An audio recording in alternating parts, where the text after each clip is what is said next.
Okay guys, so vlog number 3. Yes, tatong araw. Walang edit to guys, so gusto ko lang ma-build yung consistency ko.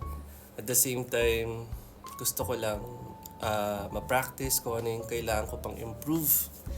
Kung ano yung natutunan ko each vlogs. Kasi hindi ko to in-edit, so after ko siyang i-shoot, ina-upload ko agad. Pero gusto ko siyang i-enhance. Kahapon nga nakapaglagay ako ng BGM. So this time, yung BGM ko kasi hanggang 3 minutes lang. So I don't know kung paano ko siya malalagyan hanggang sa huli. Pero yun na nga, so update natin. So kahapon, sinabi ko kung ano yung paraan ko para ma-achieve yung 100 million yan. So una is Forex. Pangalawa is small business, coffee, snacks. Pangatlo is gusto kong mag-alaga ng mga chicken. At the same time, pang-apat gusto kong mag-ano ng vegetables. So yung lettuce, yung mga ano ko pang araw-araw. Kasi gusto kong, dito, kung ano yung kakainin ko, gusto kong maging self-sufficient. And gagawin ko yon sa Pilipinas kasi malaki naman yung backyard namin. So I have plenty of space there. Kaya ngayon pa lang gusto ko nang mag-research or mag-aral sa mga kailangan kong gawin. So today, ang ginawa ko is nag-search ako kung paano gumawa ng coffee. Kasi never pa akong nag-brewed, nag-roast, or nag-French press ba yun? So ang dami palang ways of doing the coffee. So balak ko, dapat today sana kaso umuulan. So bukas hahanap ako ng masarap na kape. Subukan ko siguro yun sa Starbucks.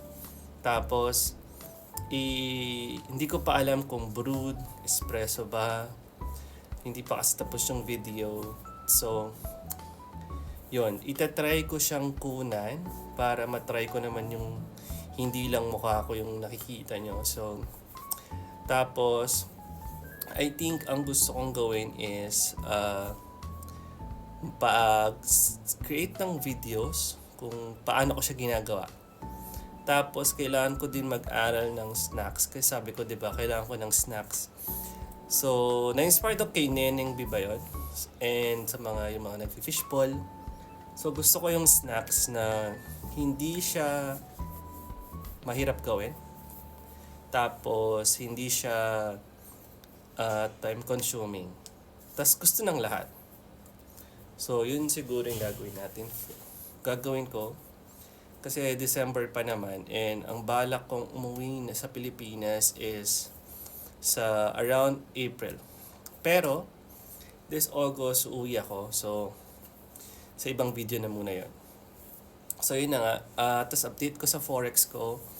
Today, positive na ako kanina umaga kaso medyo may nagawa na naman tayong mali. Kasi, ewan ko ba, siguro kulang pa tayo sa discipline. So, negative tayo ng 17 pips today. And as of 8:34, hindi ko alam kung makapag-bid pa ako or makapag-entry pa ako today. Pero hopefully sana mabawi ko yung loss ko at hindi na tumigas yung ulo ko.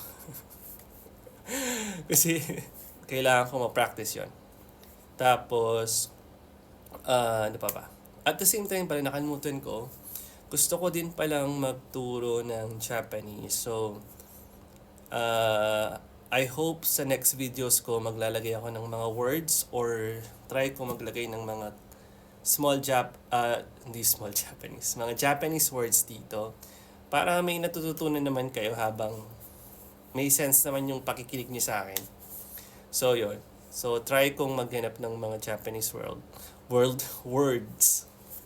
So, yun lang. So, I hope ma-finish ko tong 30 days ko na consistency test para at mapagpatuloy ko ito. So, yun guys. See you. Thank you for watching.